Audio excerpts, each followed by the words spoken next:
Good afternoon, everyone.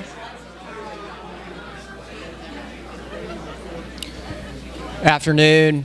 Thank you. Welcome to the August installment of the Chamber of Commerce 2019 Power Luncheon Series. I'm Peter Von Stein of Wharton Smith, proud to once again serve as chairman of the Power Luncheon Series this year. Today's Power Luncheon will feature a forum of the candidates running for election in North Carolina's 3rd Congressional District. Before we begin the forum, we'd like to take a moment to recognize our sponsors this year. This year's Power Luncheons are presented once again by Wharton Smith, PA. Gold sponsors for 2019 are ECS Southeast, Hill, Chesson & Woody, iGo Creative, MHA Works, Raymond James, and Transworld Business Advisors. Silver sponsors this year include the Daily Reflector, Executive Personnel Group, and Vidant Medical Center. Please join me in thanking our 2019 sponsors.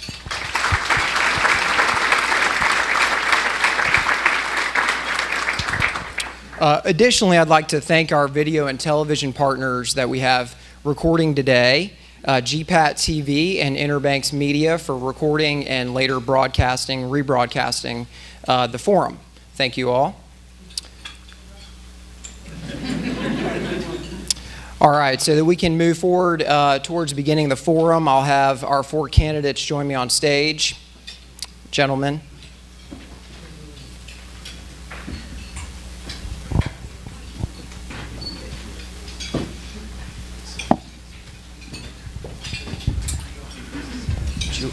You leave the cake?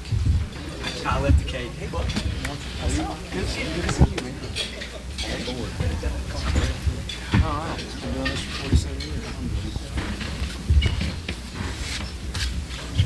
I guess we can remove our name tag. Yeah. Stick it down there just for subtitles.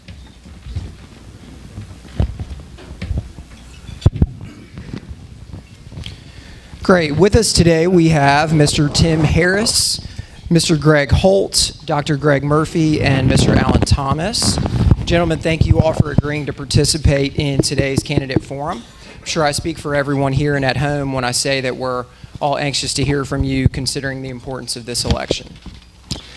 You'll notice that we have a timekeeper here in front who will warn you when you're approaching the end of your time limit during the various stages of our forum today. When she holds up the sign that says stop, please conclude your comments so that we can move on then to the next candidate. All right, so the format for today's forum is set out in your bulletin there. We're going to begin with opening statements. Each candidate will have 3 minutes to give an opening statement. Please be cognizant of your time, gentlemen. We have a lot we're going to try to get through today and not much time to do it. As we discussed with the candidates beforehand, we'll be proceeding with opening statements and opening remarks alphabetically based on last name. And so we'll go ahead and get started. And Mr. Harris, I'll turn it over to you whenever you're ready. Thank you. And thank you to the Greenville Pitt Chamber for hosting this event. Thank you to all of the sponsors for hosting this event. This is actually, I like these kind of events because this is a chance to get to be one of the least important people in the room. I have a colleague who just mentioned a few minutes ago that he was going to be here, but he wasn't one of the important people. And it occurred to me, we actually up here, we're the servants. One of us is seeking, we're all seeking to be your servant, your representative. And I thank you for showing up to make informed decisions when you're picking your representative. And I'm going to tell you why you're supposed to pick me. I am the only peace, prosperity, and justice candidate standing on this or sitting on this stage. We have a government that is out of control. We have a government that has abandoned its devotion to peace.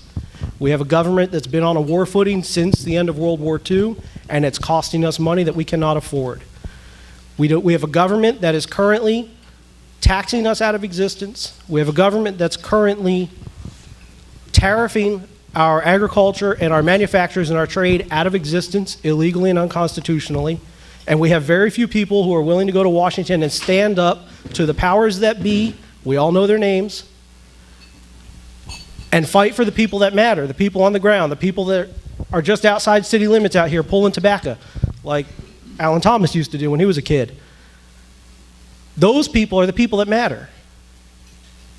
They're the ones who need to be able to sell their soy when the crop comes in and China isn't buying from us anymore because we've decided to start a trade war we can't win.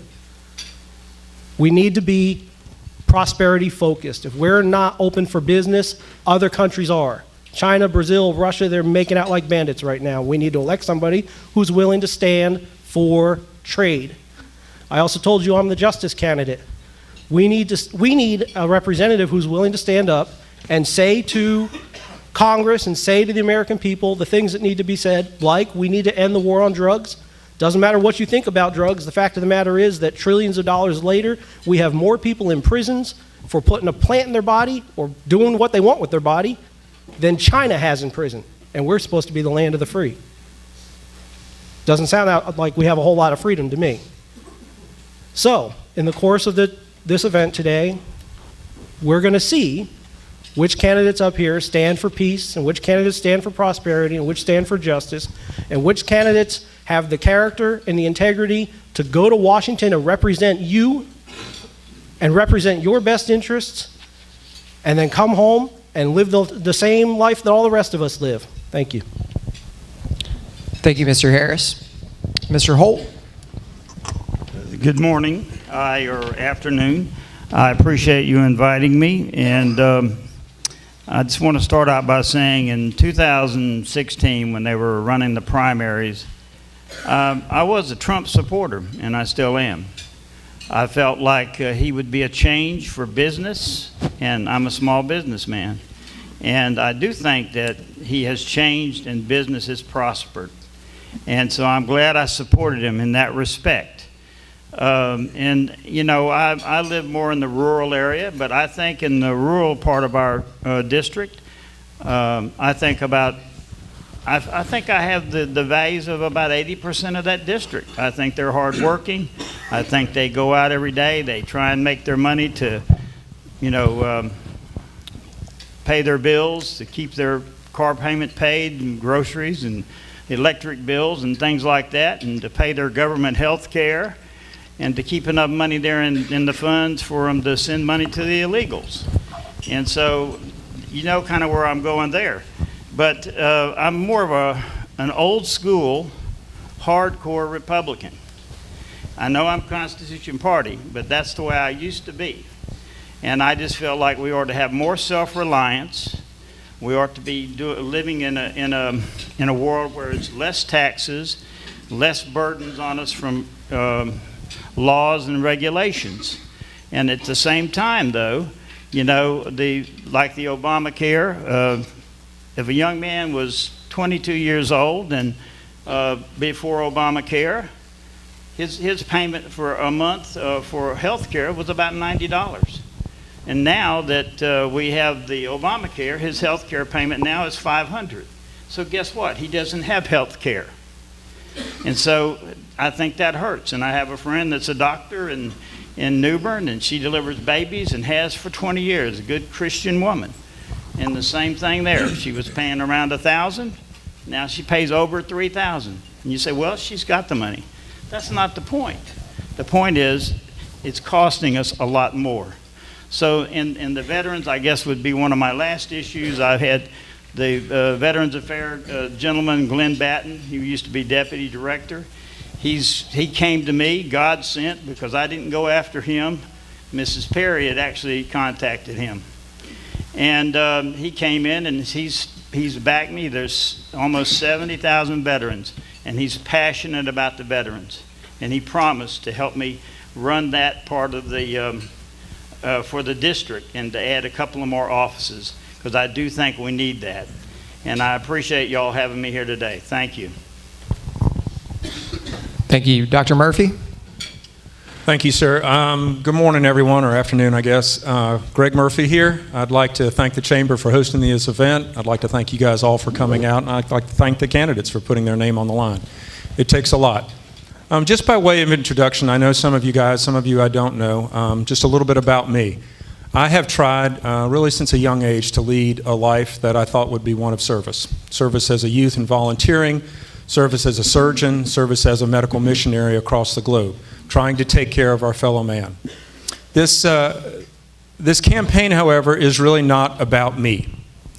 It's about the people of the 3rd District. It's not about personality. It's not about showmanship. It's about the people of the 3rd District, their needs, their values, and their beliefs, and who best actually suits those individual needs, values, and beliefs and carries that message to Washington, D.C. I've looked at public service, and I believe that's an extension of a life of service. It would be my greatest honor to serve as your congressman. Congressman Jones served this region for over 20 years. He did so with honesty, he did so with integrity, and he did so with purpose. And I hope you have my pledge to be the same. You know, I can't say that we always agreed on everything, but you always knew where Congressman Jones stood. He did not waffle. He didn't take one stance in front of one people and one stance in front of another person. I will do the same. My history in medicine is one of being a surgeon. We're known for being pretty direct. That's how I will be. I've been the same message throughout the entire district to whomever I've spoken to, and that will be the same. I promise you, you know, when we started this, my platform was about we the people. That was empowering people, moving power away from a bureaucratic, massively overburdened Washington, D.C., back to the people here of Eastern North Carolina.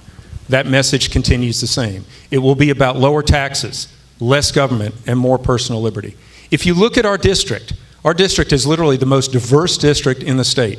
Up in the northeast corner, our folks actually identify more with Virginia because of the media market. You move out to the coastland and you have recreational fishermen. You have commercial fishermen. You have tourism that's so important. You go down to our south, our military, which is the basis and the biggest constituency in our district. You know, Camp Lejeune, Cherry Point. And then you come up in the basin, the massive and voluminous, abundant farming that we have. Those are diverse issues throughout our district. And we need someone that's actually that has a history of looking at complex problems and solving them. I've done that as a dedicated surgeon. I've done that as a hardworking businessman and as a successful legislator. I will not pretend that I have all the answers. I surely don't. But I will tell you this, big government and big promises are not the answer. If that's what you want, then you don't vote for me. I will promise you that I am here to empower the people of Eastern North Carolina. I will stand, and I will stand with consistency, dignity, honesty, and integrity, and I will stand for the people of Eastern North Carolina. I thank you all, and God bless you, and I hope we have a great forum today. Thank you. Thank you, Dr. Murphy. Mr. Thomas. Thank you. First of all, I want to thank the Chamber and everyone here for participating in this event. It's important that we spend time with you, and not just here in Greenville, but all across 17 counties of this district. This is a district that deserves to hear from each of us candidates one-on-one and spend time together.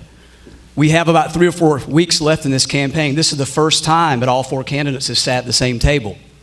So I would like to offer for all 4 of us to pick 3 or 4 other sites that we go to Elizabeth City, we go to Jacksonville, we go to different parts of this district because people deserve to understand and have a conversation, a dialogue on what's important.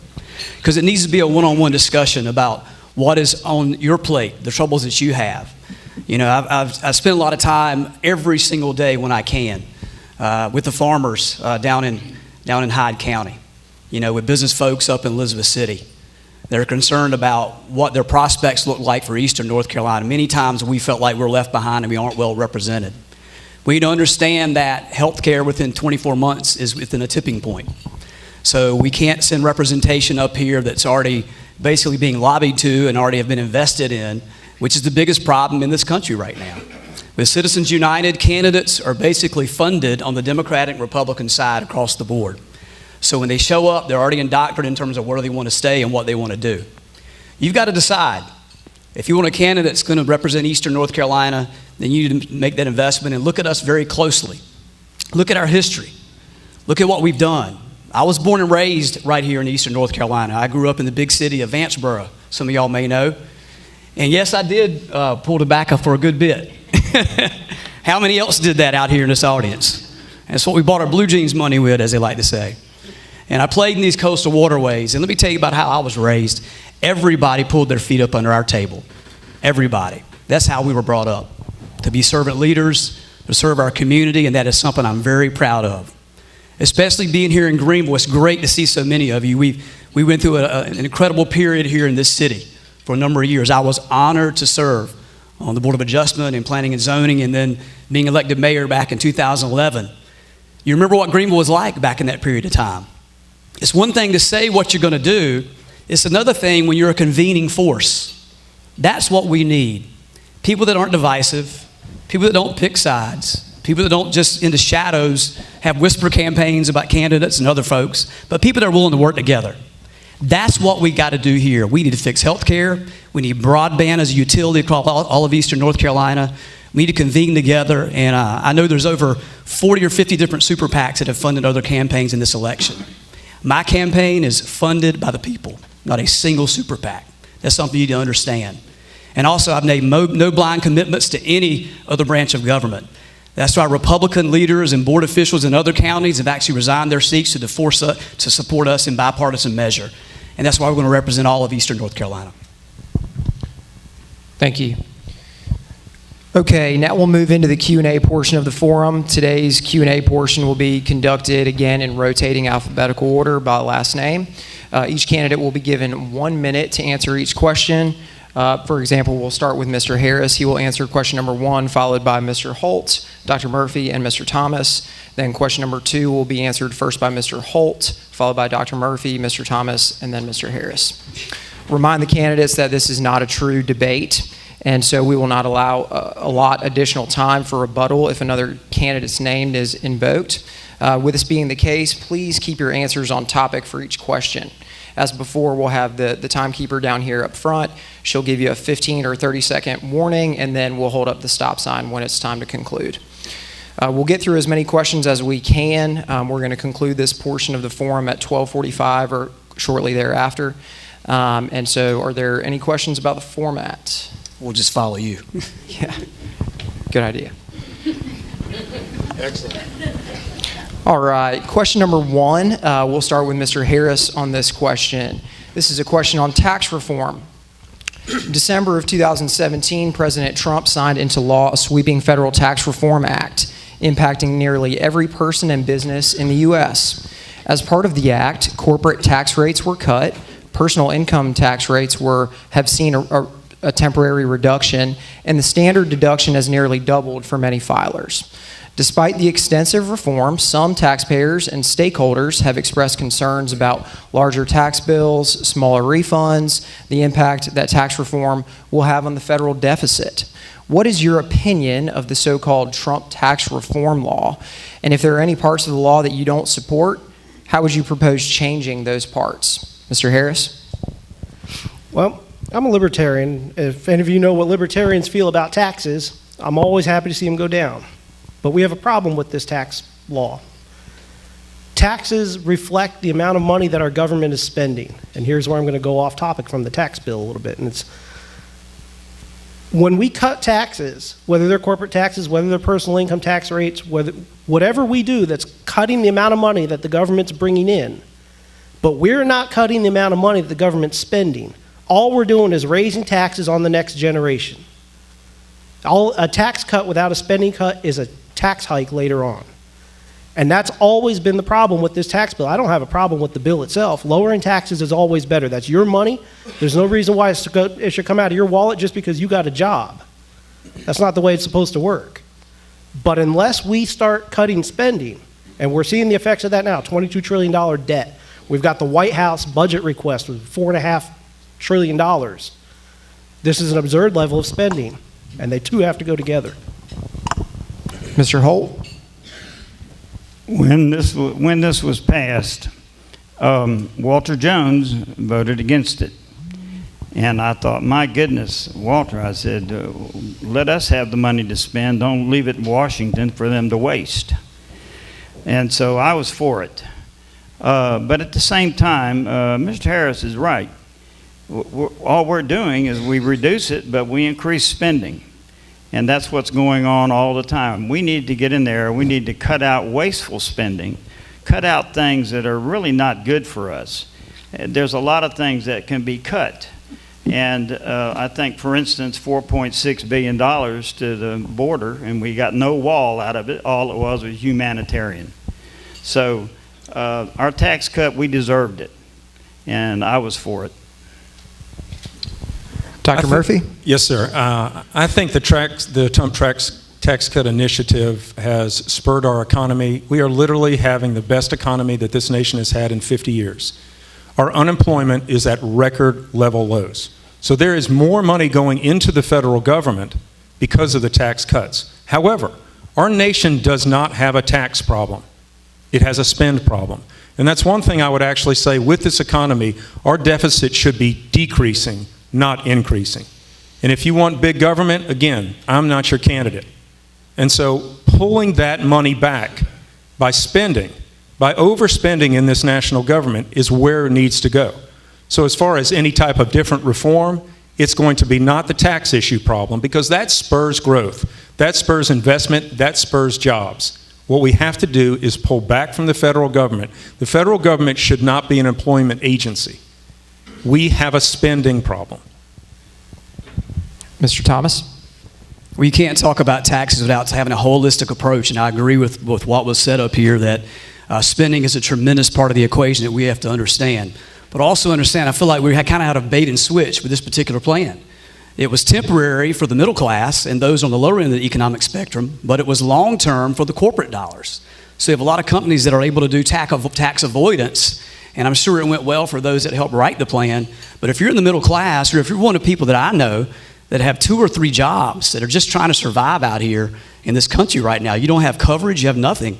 And we got to go back and look at 2 things. Number one, we got to be able to go back and get a hold of the spending issues that we've got across this country. If the economy is so good, this is when we should be actually cutting spending, and I agree with that across the board. But this actually ends up increasing the overall debt for the nation. It's a temporary cut, I think, for folks that are on the middle class and all the way through, and it's tax avoidance for the large corporate structure. That's just where we are. This needs to be one step for other steps we need to go forward here in the country. Thank you. All right, question number 2. This is a question on foreign trade policy and tariffs with China. Mr. Holt, we'll start with you for this question. In recent weeks, we have seen significant escalation in the so-called trade war between the United States and China. With threats to cancel upcoming U.S.-China trade talks, it appears that this so-called trade war could continue into the foreseeable future. This is concerning for many here locally, as much of the state's $2 billion in annual exports to China, which include lumber, tobacco, and pork products, are sourced right here in eastern North Carolina. What's your position on U.S.-China trade relations and the impact on your would-be constituents? Well, the farmers are really hit hard on this, and a lot of businesses. And I know the tariffs are hurting them right now. But I think at some point we needed to step up and see if we could get on an equal playing field. Because like when they come in here and they dump fish into our coast that they pay 25 cents an hour and the quality's not good, and so somebody's going to pay $2 a pound for it. Our fishing industry relies on quality, and they charge a little more because it costs more. And so if you can't equal it out and get the tariffs in place to help them in the end.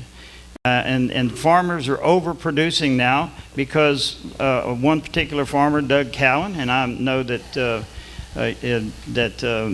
Mr. Thomas knows him, but Doug, he's went out of the hog business because he's overproducing, got no money for what he was selling. So tariffs are good, but they need to stick with it until it gets it accomplished, what they're trying to accomplish. Dr. Murphy? Yes, I'm actually, as an economist, not a big fan of tariffs. I believe in free trade. I believe in free market.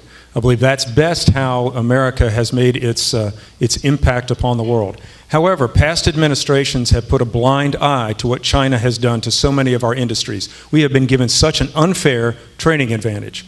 And in this instance, where tariffs were instituted, it actually brought Mexico and Canada back to the table. Mexico is now, because of our border crisis, now actually using their National Guard to stem the flow of illegal immigrants into our country. So our president has used tariff as part of an armamentarium to try to bring people to the table. Is there short-term pain? For sure. our farmers are definitely suffering because of dropping commodity prices. But hopefully, in the long term, they'll be brought back to the table, because I will tell you, despite what you're not hearing, China is hurting.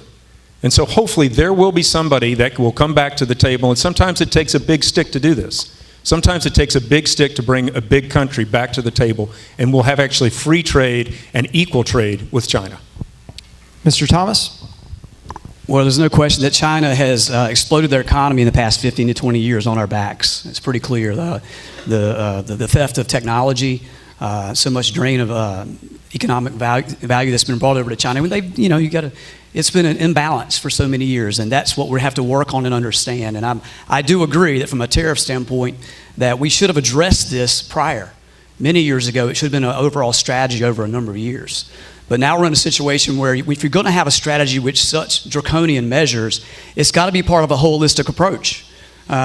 We have so many farmers and fishermen, and talking to Jason Jones, who's a commissioner, Republican commissioner over in Craven County, and connecting him with the USDA and the fact that they've already put these crops in place. There was no planning. The federal government has not made plans to handle our vulnerabilities. If you're going to impose tariffs, you've got to make sure you protect the most vulnerable parts of your economy to make sure that Eastern North Carolina doesn't lose a generation of farmers, not a generation of commodities, because that's where we are. After flood and drought and hurricane, we have an entire generation of folks here in Eastern North Carolina, and that's our job, to be the advocate for Eastern North Carolina. Mr. Harris? Trade wars are bad, and they're hard to win. We were told otherwise a couple of years ago, and it's being proven that trade wars are bad and hard to win. What we have is we have a choice between three people who want tariffs and three people who want less free trade and less freedom, and somebody who's going to go to Washington and who's going to stand for actual free trade. The greatest engine of our prosperity in this nation has been the ability to move goods and services across borders, and that includes labor. Labor is a good and a service, and this is where the immigration issue becomes part of that. Human beings need to be able to move across borders just like goods and services need to be able to move across borders with the lowest possible costs. I'm the only person up here who's going to tell you get rid of tariffs. I'm the only person up here who's going to tell you free trade has imbalances. That happens. That's not a bug. That's a feature of the system. You will end up with trade imbalance. That's because we end up with a cash reserve. Thank you. Okay, we'll move on to question number 3. Dr. Murphy, we'll start with you for this one. This is a question on military spending. As you know, North Carolina's military presence is as strong as that of most any U.S. state or territory. With more than 500,000 employees, the military and defense industries are the second largest employment sector in North Carolina and contribute more than $66 billion annually to our state's economy. Because of the critical role that military bases play in North Carolina, the specter of another base realignment and closure is often on the minds of our constituents. What steps, if any, would you take to protect North Carolina's military bases? As I said earlier, if you look at our constituencies throughout the district, our military is actually our biggest constituency. If you look at Camp Lejeune, you look at Cherry Point, you look at the FRC, those are the largest number of employers actually in our district. And if you look at military spending, why do we spend what we do? We cannot stick our head in the sand and say that if we're nice to everybody, they will be nice to us. Yes, there may not be overt attacks, there may not be bullets fired, but there is cyber attacks that occur in this nation by the hundreds and thousands every day. We have to equip our military to do that, protect our interests both here and abroad. Now, if you look at what's trying to protect our citizenry, I'm not going to come in and slash the military budget. I'm not going to do it. Everybody, when we look at our deficit, everybody is wide open. But to come in and say I'm going to slash military spending as the first inset is ridiculous. That's not good for our nation. It's especially not good for Eastern North Carolina. It takes a balanced approach to look at everything in our entire budget, to look at it critically, to see where we have fraud, waste, and abuse, to take care of things, and that's what I will do. Thank you. Mr. Thomas? I've spent the past 2 years working directly with the U.S. Marine Corps and the Army and also with the Coast Guard. And one of the big missions of the transport many don't realize is to help stand up readiness with our military. Over 22,000 military aircraft touch and goes over the past 2.5 years when we were running that. And a big part of this is also understanding that our civilian complex here, our goal is this, from Seymour Johnson all the way down to Morehead City. We have a massive opportunity around some of the new systems that are coming on board with our military. that could bring thousands and thousands of civilian jobs related to the upkeep and assistance of FRC East and the F-35 platforms and new technologies. We have to invest in these bases. We have to invest in this region.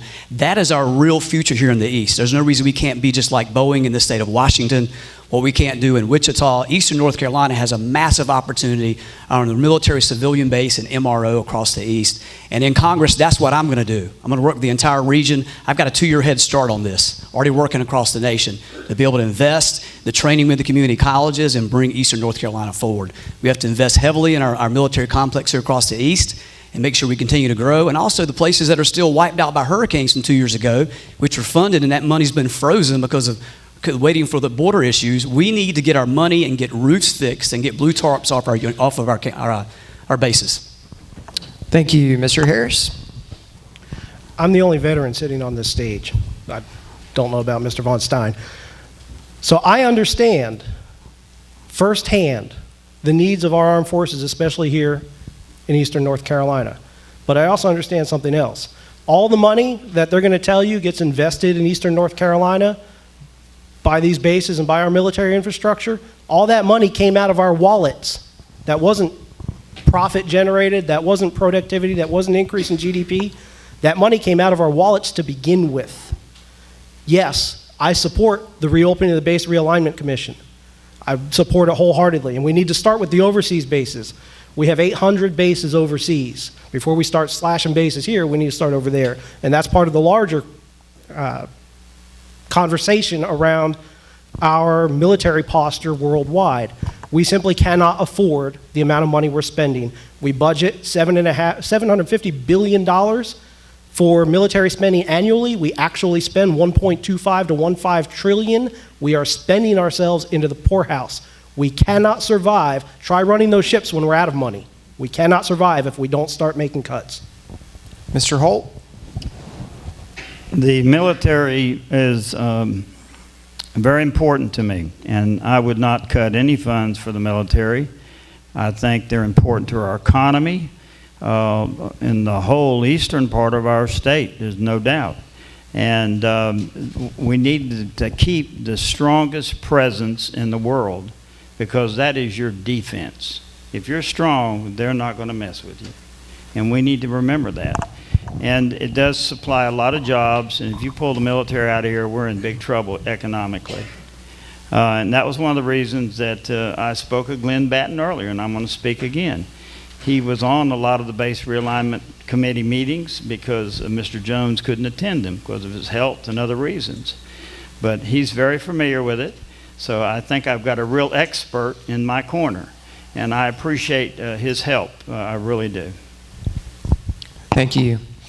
Okay, next question. Question number 4. Mr. Thomas, we'll start with you here. This is a question on gun control.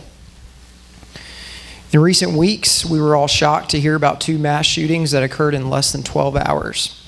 While we can universally agree that these shootings were needless and tragic, the topic of what should be done to stem gun violence in America is a subject of major disagreement in Congress. Please discuss your stance on gun control and what actions you would take in furtherance of that stance if elected. First of all, I'm a gun owner and I'm a believer in the Second Amendment. But I also understand that as citizens, we need to make sure that we have as a father of a 14-year-old and an 11-year-old and a 6-year-old that come and ask me and say, will I be safe in school? We have an obligation and a duty to our communities to make sure our children are safe and make sure we're safe. Right across the street over here back in 2013 is a day I will never forget. We had our own mass shooting here, a terrible tragedy. It could have been much worse. So it is very kind of personal to me. My thoughts are this. There needs to be, obviously, we've ignored mental health for decades. We've turned people loose that need help. We've also done a poor job of identifying folks that are threats across the community. And I also think some of our tenor and our language across the nation right now is not helping as well. This is one of these issues, just like we have a hurricane or anything else, that we need to come together and get the nonsense and the corporate dollars out of the way. And we need to put the proper steps in place to help identify those that have mental illness and issues and make sure they have zero chance. The gentleman over here had sealed records over in Maryland that we should have known about. So we got to increase record and response and make sure we can keep the guns out of the hands of those that have the issues and watch our tenor. Thank you. Mr. Harris? The Second Amendment is an absolutely vital part of our Bill of Rights. There's a reason why it's there, but it's not the real issue, and neither are the guns. We don't have a gun problem, we have a violence problem. In almost every single mass shooting that has occurred in the past 10 or 15 or 20 years, each one of those individuals was on a known trajectory to violence. When you have, for example, the young man in Florida, when the sheriff's department has been 8, 10, 12, 15 times to that home for domestic violence calls, for neglect, for abuse calls, our community is doing a terrible job of intervening, of stepping in, of providing the support needed when people are signaling that they are on a trajectory that's going to lead to violence. Because it will. Because that's the society we've created. The problem is not the tool being used. The problem is that we have created violent, and unfortunately, it sounds like profiling, but it is the truth, violent young men. And we have to do a better job of raising our young men, and we have to do a better job of keeping an eye on them. And I don't mean spying on them, but I mean being attentive to their needs and understanding when those signals are there, because we're missing the signals. Thank you. Mr. Holt? Gun ownership is something that should be. Unfortunately, we have people that should have been checked out better or monitored more. Mental health issues are coming into play. We don't have God in our society, and most of it. That's a big problem too. So a lot of things have happened that we should have more control over, but I don't want to go to red flag laws or anything like that, because that opens up another can of worms. We just need to monitor it, and when people are approached or when people have problems, especially our law enforcement, they continually go to one place or continually see signs of dangerous things going on. I think they need to step in and do something about it. And we have relatives and loved ones. You can't just say, hey, my uncle's this. You got to have a little bit more background than that. But we do need to follow up and with the mental issues, and the guns are not the problem. It's the people and the mental issues. Dr. Murphy? I think it's a sad commentary that some have said in politics that no crisis should go to waste. You can't make good decisions based upon emotion, and that's what a lot of people want to do. I will tell you this now, actually, having been personally in healthcare for 30 years, no sane person goes into a school, goes into a crowd, and takes the life of an innocent. No sane person does that. Be it with a firearm, be it with a truck running over people, be it with a truck taking explosives and blowing up a building. No sane person does that. You know, knives don't kill people. So we look at this. I'm a full supporter of our Second Amendment. But having been in healthcare, I look at the problems that we have. You know, one of the things in Raleigh that I've worked so hard on is the opioid addiction. We have two legs to the stool that we worked on, supply and demand. And now we're working on substance abuse. That by far, mental health is the biggest crisis that we have, in my opinion, in this state and in this nation. And we cannot stick our head in the sand and pretend it does not occur. We have to deal with that issue. Okay, moving on to question number 5. Mr. Harris, we're back around to you. We'll start with you on this one. This is a question on healthcare reform. Nationally, many 2020 presidential candidates and congressional leaders from the Democrat Party have voiced support for a Medicare for All system, which would create a single-payer healthcare system. During the previous election cycle in 2016, many congressional Republicans successfully ran on a repeal and replace healthcare platform. It seems clear that both sides believe that healthcare in the U.S. is in need of reform. Please discuss your views on healthcare reform and the related policy ideas that you would take with you to Congress. Healthcare does need reform. And reform will never come from government, because government has been the problem in our healthcare system since all the way back in the 1950s or 60s, when we started calling it a healthcare system instead of realizing it was simply people serving people. I'm a veteran. I have experience with the Veterans Affairs Department and VA medical care. If we want single-payer, government-run health care, go to the VA hospital and then come back and tell me what you think of it. It's not going to be a good experience. And I'm not trying to blame the practitioners in the VA hospitals. Those are good, honest, hard-working people. It's the government. It's the mountains of regulation that the Congress has imposed on what they do. Healthcare cannot be fixed by government, and it cannot be fixed, especially in this state, by Medicare expansion, Medicaid expansion. We have candidates on this stage who have supported Medicaid expansion. This is not going to fix our problems. It's unsustainable for our budget here in this state, and it's basically just more government healthcare control. We need to get back to a free market in our healthcare system, which we have not had in most of our lifetimes. Mr. Holt? The healthcare situation has increased in price a lot over the last 6-7 years, and it's very costly, and everything goes through government-owned or hospital-owned doctors now. And when we had just simple practitioners that you could go into their private office, I think things were a lot better. But when you go, you go combining everything and you get rid of any competition, or people need choice, and they need to be able to just go to a simple practitioner and their insurance gets honored there. I know I went to Medigap Pharmacy, and I couldn't go there anymore because my insurance didn't cover it there. And that was kind of upsetting because I dealt with them for 10 years. But I think we need to go through and get back to really simple, get a lot of these corporate entities out of the health care, and also get the government-owned entities out of it too. Dr. Murphy? I'll need about 3 hours for this question, if you don't mind. I will tell you that healthcare is in need of reform. I've been in it firsthand as a surgeon, as running a private practice, as the chief of staff of a $1.8 billion medical center. It is in need of reform. But I will tell you, Medicare reform by the Democrats will bankrupt this country and will deliver a healthcare system that none of us will want.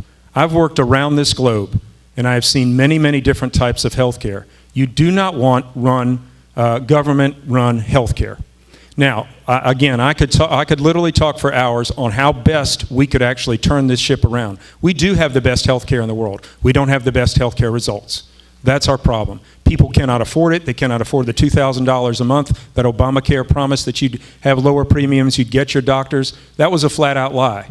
That was a flat-out lie. So if you believe Medicare for all, that's a lie also. There is a good way to do this. It is not Medicare for all. Mr. Thomas? Well, partisan rhetoric is the biggest problem we have in healthcare right now, I'll be honest with you. And also the amount of millions and millions of dollars that are paying for folks to run an office right now is the other big problem we're having here in healthcare. I started a healthcare technology company back in 1998 with a fellow East Carolina graduate. We built it from the ground up. So we've dealt with this. I know what it's like to meet payroll and deal with healthcare from year to year. What we need is a reintroduction of competition in healthcare. You need to be able to go and get your Blue Cross Blue Shield plan in Virginia the same way you could get it here. If insulin has priced you out here in the United States, you need to be able to go to Canada and get your insulin.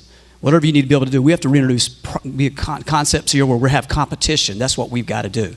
But we can't abandon our sick and our weak and those that need help. That's the number one indication of a society. Are you making sure that those that need help across your nation are taken care of? It's great to talk in platitudes and rhetoric, but at the end of the day, this is a complicated problem that we've got to all work together and get the D's and the R's out of it, and most importantly, the big pharma money out of it and those that are buying candidates. We need people to be able to go up here and act independent and work independent with experience and get it done. Thank you. Question number 6 will be our final question before we turn to closing statements. Question number 6 is, the topic for question number 6 is the U.S. budget deficit and national debt. Mr. Holt, we'll start with you for this one. Recently, the U.S. Office of Management and Budget estimated that the federal deficit will once again top $1 trillion in 2019. The current U.S. national debt is estimated to be about $22.5 trillion, and at 106% of GDP is the highest debt to GDP ratio that we've seen since the onset of World War II. How do you propose that Congress rein in the deficit spending and begin reducing the national debt? Pray a lot would be one, but we need to stop spending. We can't just keep giving things away. We all work hard to pay our taxes, and it just depresses me that they can just sign something and next thing you know, 4.6 is at the border. For people that aren't even legal citizens, aren't even legally here, they're not even obeying our laws. So I don't know exactly how you would go about it, but I do know we need to rein in spending. That's number one. And we need to go back and get fraud and stuff out of our entitlements. It's loaded with waste. People that are working, and if you want to keep letting people come in illegally, you better change your IRS and go to a national sales tax. That way everybody pays, not just 48% of us. So we need to do something. We need to look at it outside the box. We need to do something different for sure. Thank you. Dr. Murphy? As I said previously, I don't think that this nation has a tax problem. I think it has a spend problem. And if you look at the biggest components of what we spend our money on, are entitlement programs. I'm probably going to say something here people don't want to hear, but I'm not here to tell you all what you want to hear. I don't do that in different audiences. I'm going to tell you what you need to hear. I'm 56 years old. You know, Social Security is right around the corner. We need to start moving that age up.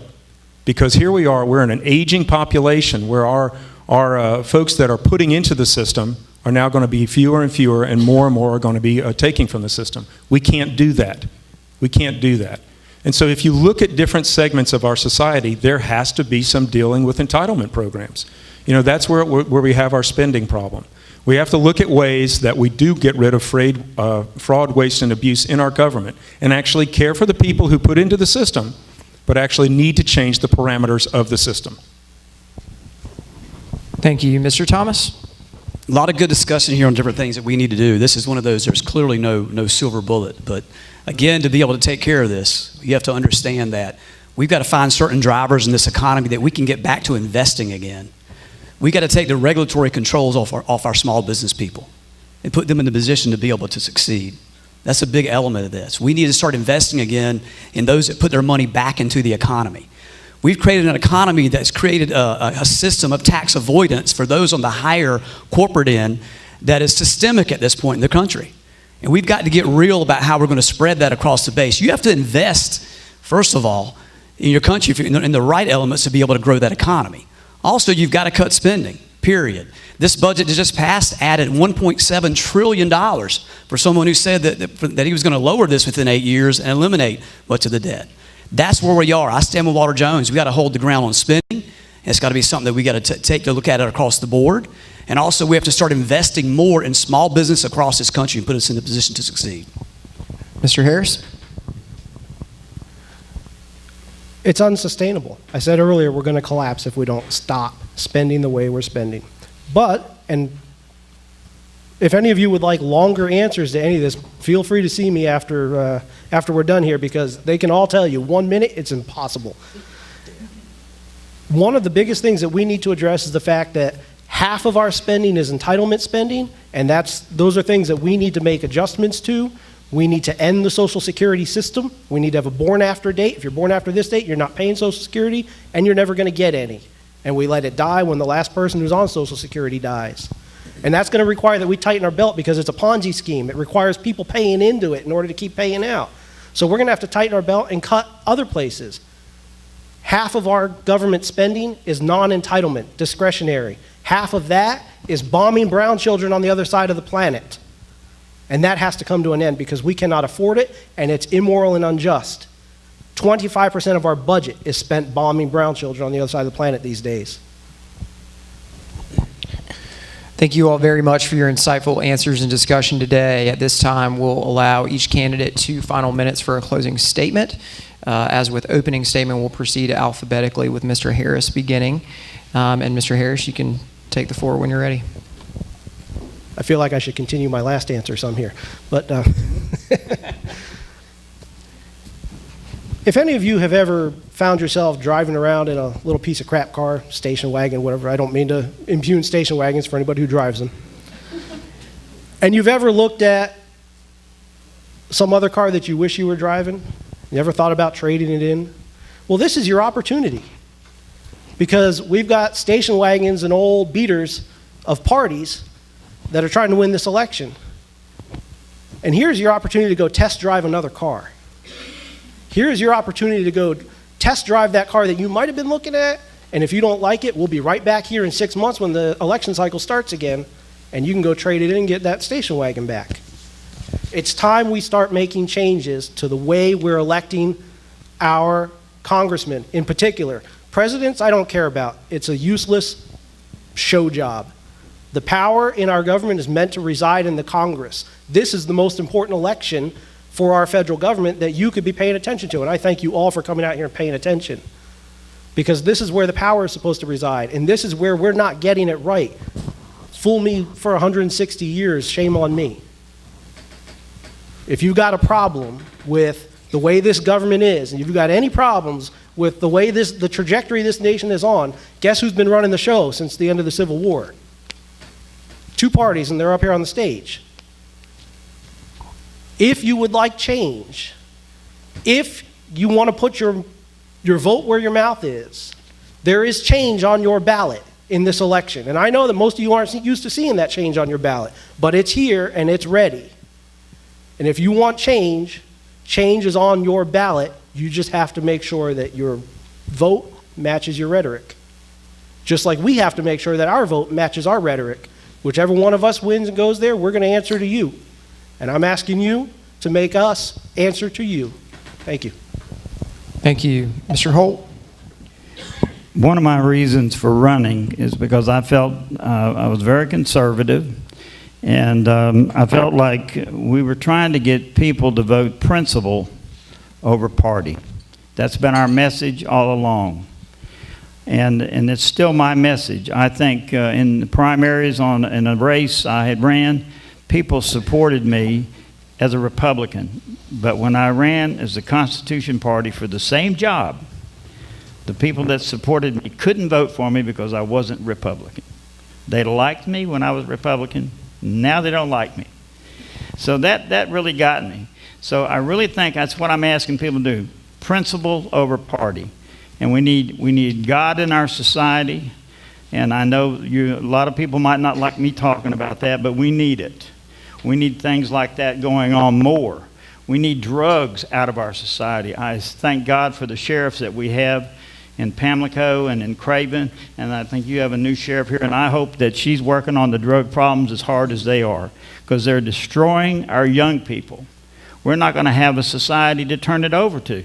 I mean, a young crew to turn it over to. They're all going to be, there's so much drugs. And we just have some issues that we need to get back to fundamental. And those are the kind of things. I'm going to vote very conservatively. I'm going to have somebody that's there working on the veterans issues and open up a couple of more offices to make it more accessible. Just simple things for right now. And I'm not planning on moving in up there. I want to run for this year. And then y'all can have a battle for next year. But for right now, I want a conservative in there to finish out Walter Jones's term and have somebody in there that's familiar with base realignments, because I hear a lot of talk going on about that. So I would appreciate your consideration. And again, thank you for having me today. Dr. Murphy. Thank you again, everybody, for showing up, and I appreciate everybody's attentiveness. It's been good to listen to everybody's different point of view. I will say this, and I will say that this mission has been consistent through my campaign. It's what I did in the House. It's what I'm doing now through two Republican primaries. I'm not here to talk to a different group every time and tell somebody different. My campaign has not been about showmanship. It's been about substance. It's about telling people the truth and telling them what they need to hear. That's what's important. Y'all are going to go to the polls starting tomorrow. You have four very different viewpoints about how we believe our country should be. We have big government, big promises. We have no government. That's not where we need to be. We need to have limited government. Our government has a purpose. We have to protect our borders. We have to protect this nation both here and abroad. And yes, we do need God back in the equation. I think the destruction of the family unit has been the one main cause that's actually caused so many of the ills that we've spoken about. So I will come here today. I believe it's very important that you look at past performance is a great predictor of future results. I'm not going to take claim and credit for something I didn't do.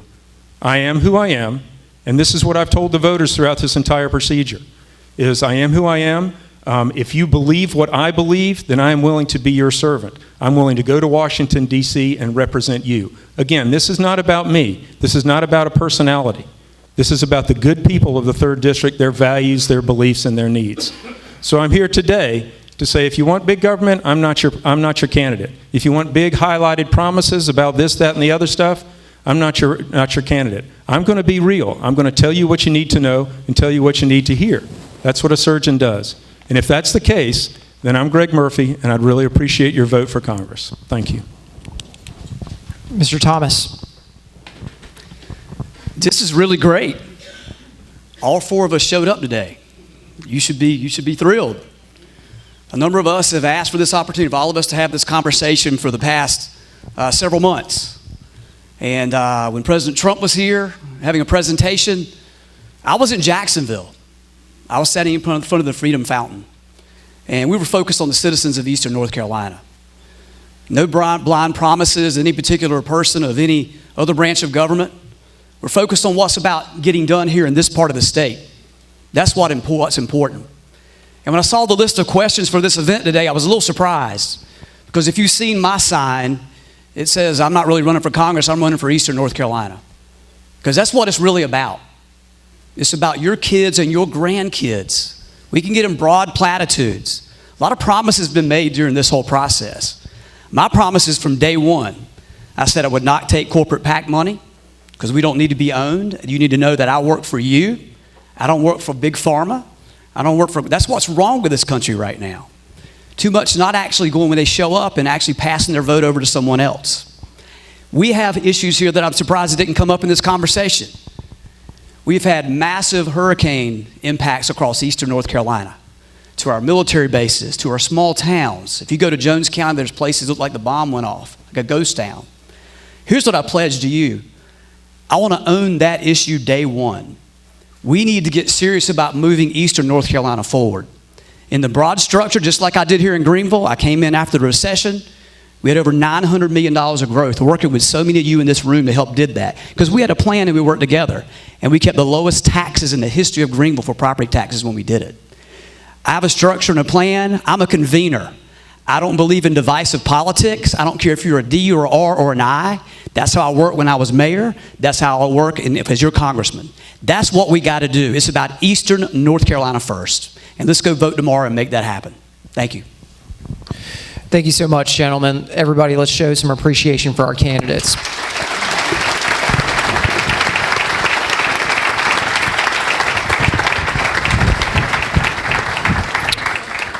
That concludes our forum. Right now, I'll turn it over to our chamber president, Kate Teal. Good afternoon. Thank you all again for coming and for being a part of this forum today, for great information and for our candidates as well. I'm Kate Teal. I have the honor of serving as president of the Greenville Pitt County Chamber of Commerce. I want to thank you all for attending and thank our sponsors one more time. If you would give us all a round of applause for attendance today.